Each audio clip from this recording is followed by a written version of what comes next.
All right, we should be live now, even though Zoom/YouTube is telling me that it's setting up the meeting. But I'm going to go ahead and get started. My name is Christina Dillabo. I'm the Director of Communications for the Desert Southwest Conference. Today is Tuesday, December 14th, and we are gathering here today for another Tuesday Talks with church communicators. This morning, we don't have a whole lot on the agenda. And I know that there is going to be a question from one of our attendees coming in, and I'm hoping that the person that can provide the answer is going to be joining us as well. But if he can't make it, I will do my best to get the answers and get that to you. So for now, we'll get started with the scheduled list. The first item was about accessing your church CCLI account.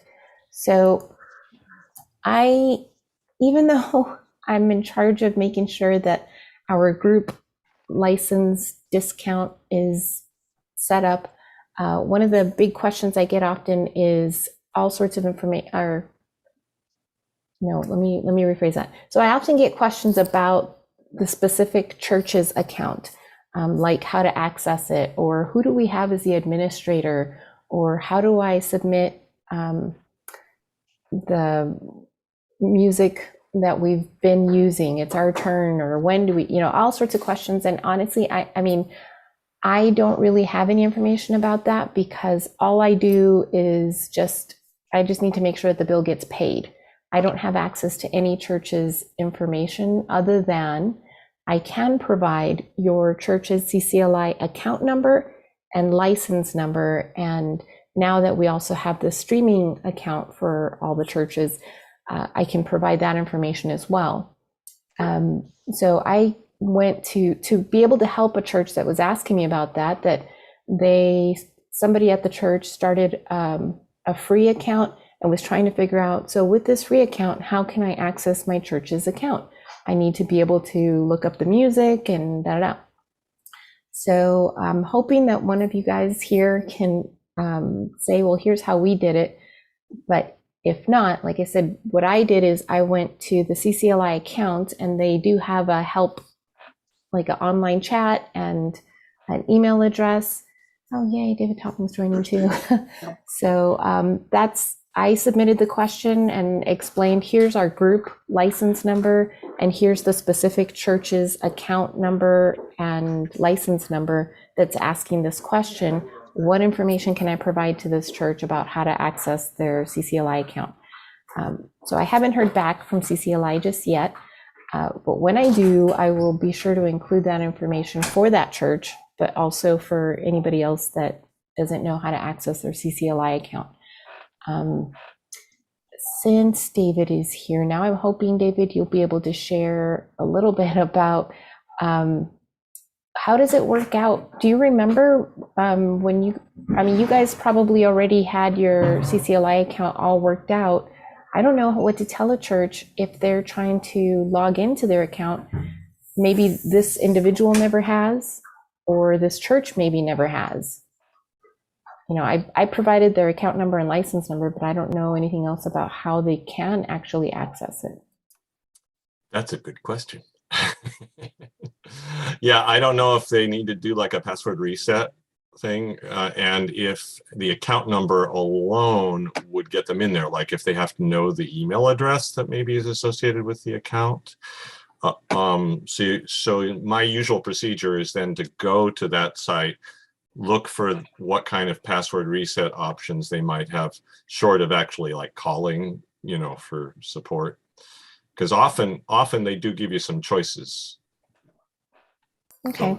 So that's yep. my quick guess. Yeah, that works.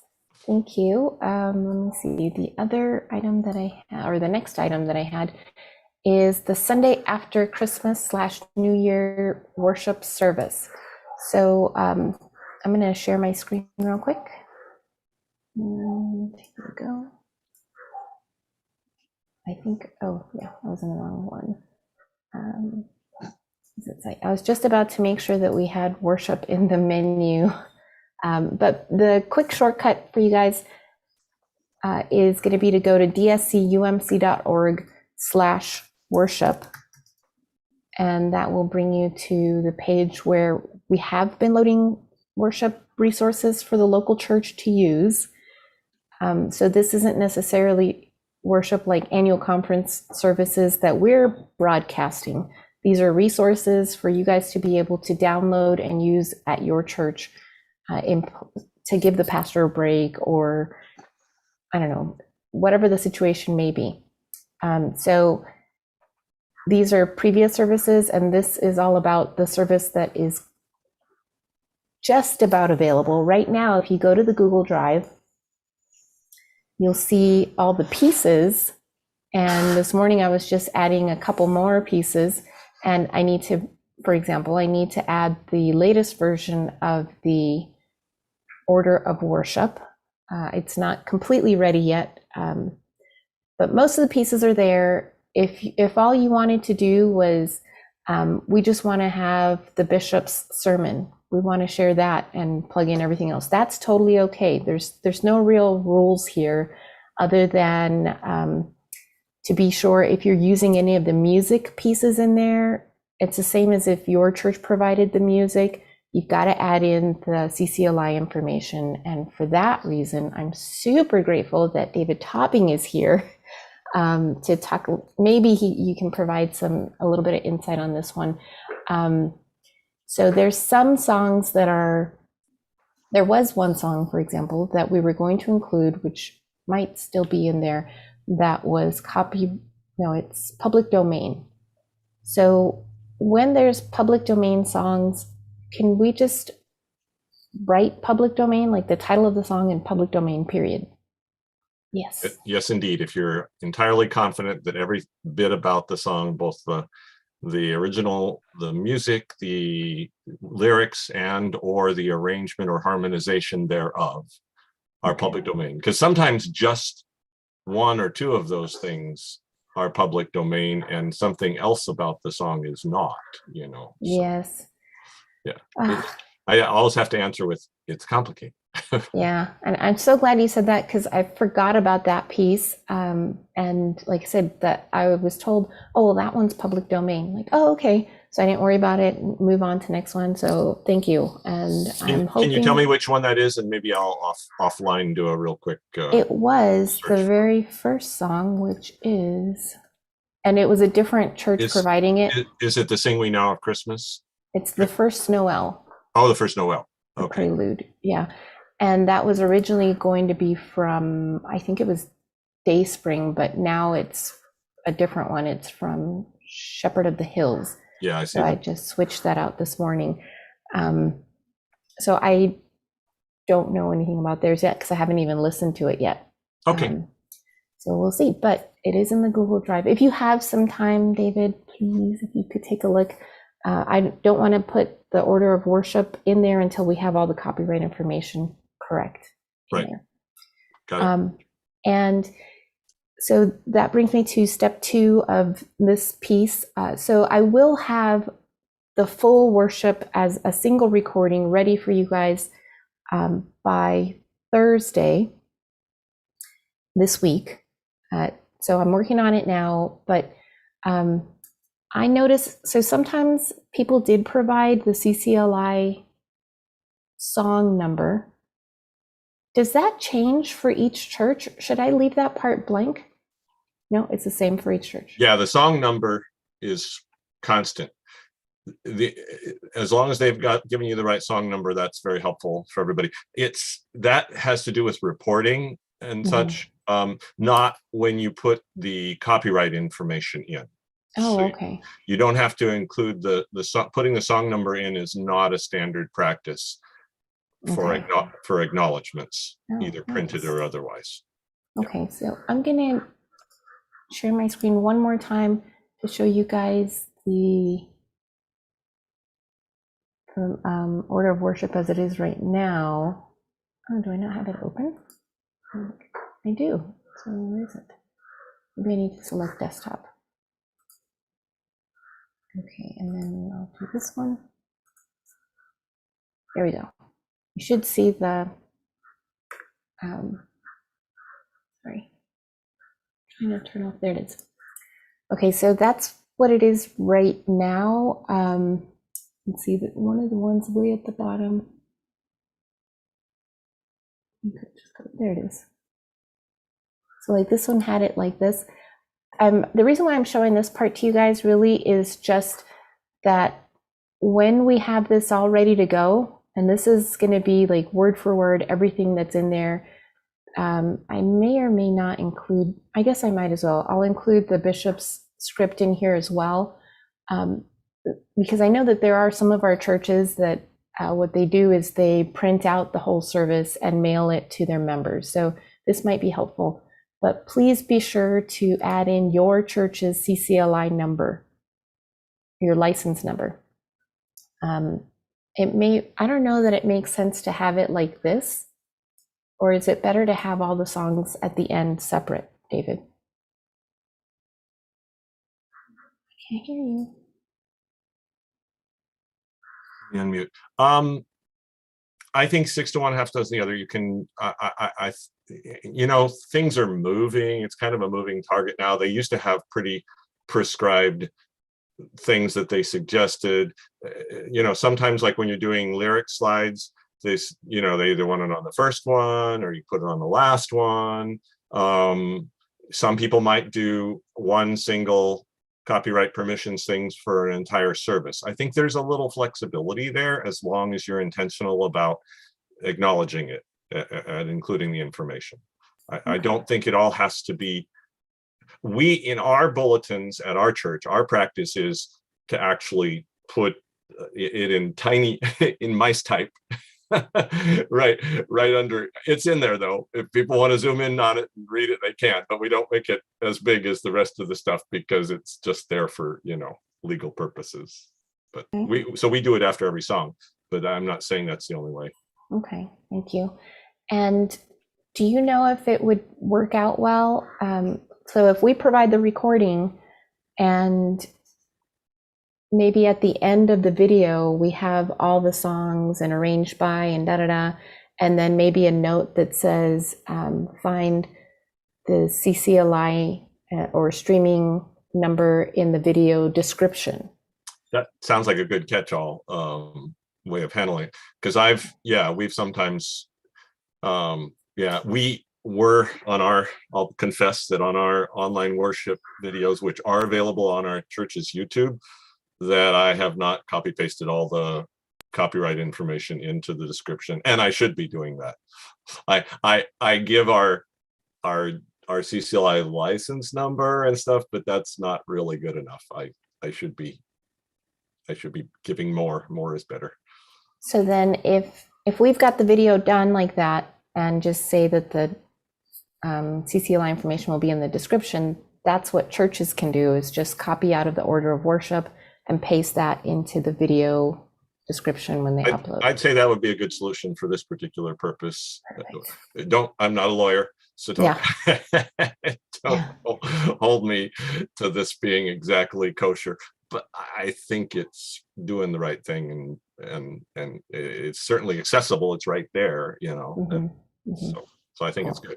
By the way, that first song, the first Noel, I've already looked it up. They gave me a good clue at the beginning of the video because they put the arranger's name at the bottom. Thank goodness. Oh. And so then I plugged that into CCLI. I plugged into the song select lookup. I put the first Noel, Dan Forrest, and I made sure to check the little box that says include any and all songs, and it's there. So that one could be used. Thank you. All right. Okay, so then moving on to the next piece, unless there's any questions about this worship service. Go ahead, Jim. Here, I don't know, it's not working. There we go. I found CCLI very easy to work with. I think Christina had to give me the account, and they hadn't updated it since 3 pastors ago. What I wanted to do was set it up not only as that I would be the administrator, but then we had several people that they could contact, and that seemed to work well too. But I would urge other churches to do that because, we need more than one person being, if somebody gets run over by a bus and I hate to say that way, but you really need several contacts. So when you access the account, Jim, how did you go about being able to say, yeah, I can be an administrator on there? I mean, to say that to CCLI and that they gave you I permission. think, like David said, we had to go through the password recovery process, but I think somewhere along the line I had also phoned them because I was a little concerned I didn't think it was kosher, as David said. And so there was a combination of online help and phone call. Okay. But they were very, receptive to the fact that there had been changes at the church and, we needed to get some new people on there. So. Great. Okay, thank you. Any other questions, comments? Okay, so the last item that I had was about not being around for any more Tuesday talks for the rest of the year until January 3rd, I think, is the next Tuesday that we'll be on. So I just wanted to make sure you guys were aware of that. Bless you. And I think, Chris, you had a question about music cables. Go ahead. I do. So we need to have all of we've had a lot of clicking and popping in our audio, and I'm wondering, is it possible to get, I think I've narrowed it down to the mic cables. Is it possible to take those somewhere and have them tested each individually to see if they're working okay? Or should I just blanket replace them? I'm not quite sure what to do. It sounds like a question for a musician. Any musicians here? I've had problems recently as well.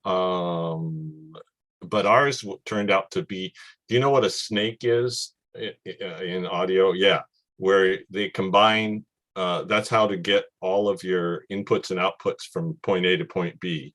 So there's, it's like a bundle of cables that all run through this single sheath.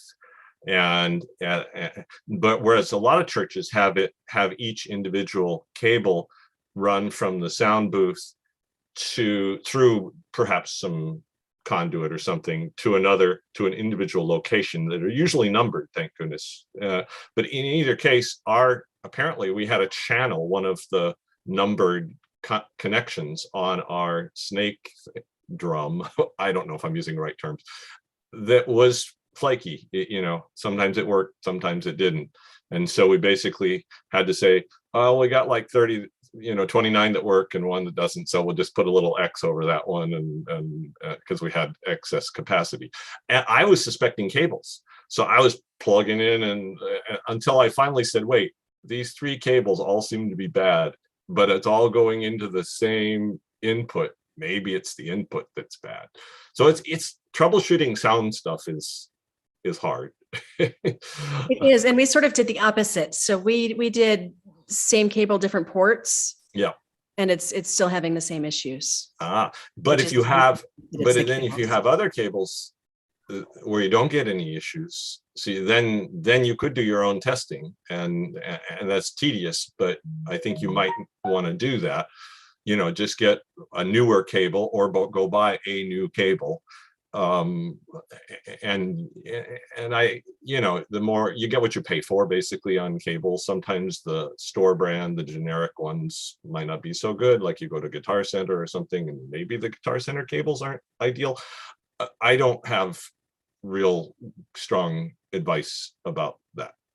I just know, but get yourself one cable that you're pretty confident is good and fairly new, and then use that as your gold standard, and run that in and see if you could, and then compare it with another cable in the same input and see if one misbehaves and the other one doesn't. That's about the best suggestion. I don't know that you can actually take them down to a music store and say, here, can you test this cable?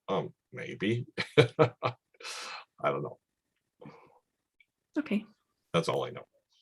I do happen to have, my neighbor is also a musician, but he plays guitar, so he has to deal with cables all the time. So I guess I could ask him about it, and he's got it seems like all his friends are musicians. So I could find out about that. Sherry, you got something? I just had a thought, and I don't know whether you can do this or not, but what if you took it to Best Buy, to their department where they do repairs and things like that? And I'm guessing that they would probably test something like that for you. Just a thought. Good idea. I'll also ask in my follow-up email to everyone, I'll ask in there, any of our church musicians if they could recommend what they do or where they shop for cables, music cables. Is that what they would be called? Amplifier cables? I don't know. And in terms Like of cables. online vendors, there are alternatives to Amazon. For example, the one that my most experienced musician at my church, he used to play professionally on the road with a band, with the guitar, and he's just sold on this company called Sweetwater. They're an online music equipment vendor. And so my most recent thing that I bought, I went online at Sweetwater and bought it. So I took his recommendation, and they actually came faster than their system said it was going to come, which is always nice. Yeah. So that's one vendor that is trustworthy besides Guitar Center or local music store. I like to shop local when at all possible. Excellent. Nice. Thanks, everybody. Yeah. The one other place that, I'm not a professional musician, but we have found some pretty good deals, and a friend of ours that used to work at the conference would sometimes shop at B&H Photo. It doesn't sound like you would buy things there, but they sell professional audio and video equipment there at pretty decent prices. So Yeah. That's another one to check out. That's B as in boy. Yeah. Okay. I don't know what it stands for, but it's B and sign H Photo. Cool. All right. Then if there isn't anything else, anybody have any questions? Something that they just have to share about their Christmas services or anything? No? All right. Well, oh, yay. Go ahead, David. Sorry, I've been talking a lot.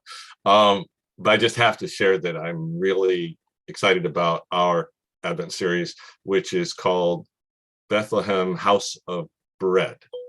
And it's my pastor wife got it from some other pastor who'd done this thing. She hadn't fully fleshed out a lot of details about her series, but had the topics and key things about it. And so we went and found a backdrop, like a plastic sheet sort of thing in panels that you can put up, that's a picture of like old Bethlehem, sort of a recreation of what historical Bethlehem might have looked like, with stones, and we put that on the wall. And so on our live stream, it's kind of awesome because you focus just on that. In the room, you can see, oh, that's just a backdrop, and then I actually baked bread during all three services last Sunday in a roaster oven that was portable, and brought it into the service. Started it at the beginning of the service, 375 or 350, I think, and then by the time her sermon came, you could smell the bread baking. So that was a little thing. Now, before you get too excited, I used store-bought frozen dough. That works. Yeah. That is so cool. What a great idea. Yeah. And it was pretty good. Yeah. And then I rushed back and sliced it into bits and spread it out on plates, because we're not currently doing like coffee hour or any of those sort of things, or food. People are really bummed because our little sanctuary doesn't have space for spreading stuff out. We're in a triple wide trailer, and we have a little kitchenette area in the sanctuary space. And so anyway, it is what it is. Okay. Yep. Thank you. Thanks for sharing. Go ahead, Jim. We've been using Adam Hamilton's The Journey for our Advent study, and that's worked out well. My only concern with that is the videos are only about 10 minutes long, but that does give us more time for discussion then. And it's been real good for that. So, And that's a small group. yes. So you would recommend that. What church are you Yes. with, Jim? Mission Valley United Methodist Church in Glendale. Cool.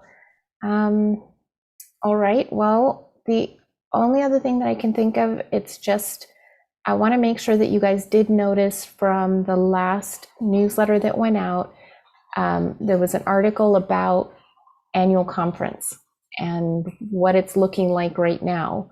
It's not, it doesn't really answer anything other than provide updates with what the planning committee, which is called sessions, what they're taking into consideration, that survey that a lot of our churches, well, the members of annual conference had to fill out. It's not the communication survey. Only members of annual conference, your lay person that was voted, or however that works, to become your representative at annual conference, them and clergy were the ones that had to answer this survey, because they're the ones that are required to participate. And the plan, or the idea was, hopefully this summer we can meet in person. And so we wanted to find out, get some feedback to see, how do those that have to attend feel about that? Would they want to attend? What would they require? Would they get vaccinated? Would they wear masks? All that stuff. So those are the things that were in the survey. We got a decent amount of feedback from it.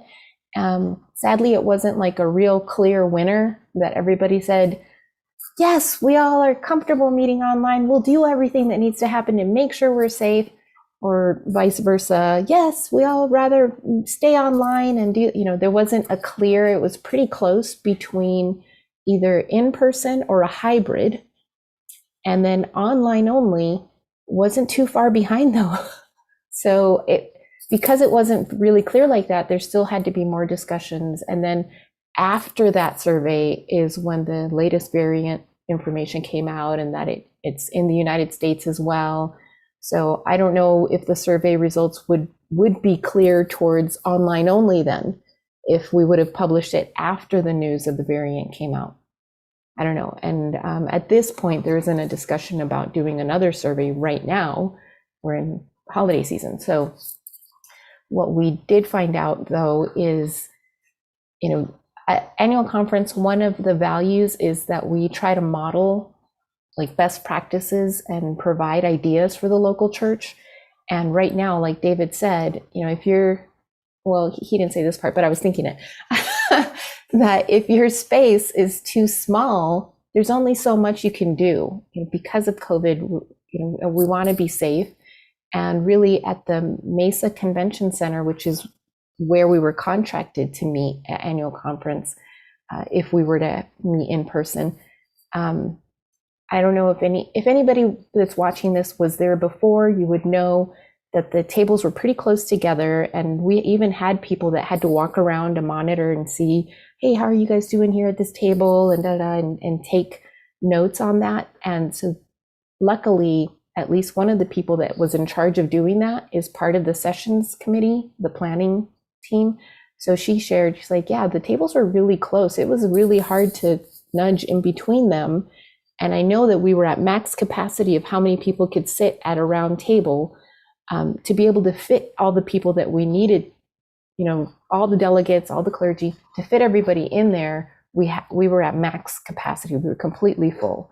So we know for a fact then, to be able to do the proper spacing for COVID health requirements, we can't meet at the Mesa Convention Center. So at the very least, that piece of information I think is useful for any church, to know that we won't be traveling to Mesa for annual conference. We might still have annual conference in person. That's not decided for sure. There's talks about, well, maybe we could do something where it could be like in person at different districts. And so maybe there's no travel required. Some of it, there's conversation about, what if we did these parts in person? Like last year we had ordination service in person, but only the people that have to participate were allowed to attend, so that we didn't have to worry about, oh no, there's too many people and how do we do proper spacing? So that's another possibility. There's a lot of things to consider in making healthy plans for annual conference. So take a look at dscumc.org/newsletter. There you'll find the article about annual conference and where we're at right now. So in case your church delegates or your pastor is wondering what's the latest and greatest, be sure to share that article with them so they've got an idea of where we're headed. And then they also have plenty of time to share their ideas or concerns that they may have at this point. So that's it. Oh, yay, Can I Chris, go share one ahead. last thing? I'm sorry. That got me thinking about this past weekend on Sunday, we had a COVID vaccine clinic. It was hosted by the county and it was, it went from 10 until 4. We had 165 people vaccinated. There was never a time that we didn't have a line. And it was seriously the easiest thing to put on. We just had it in our fellowship hall and they did everything. So if that's something that you're thinking about, we had a volunteer who ran the whole thing.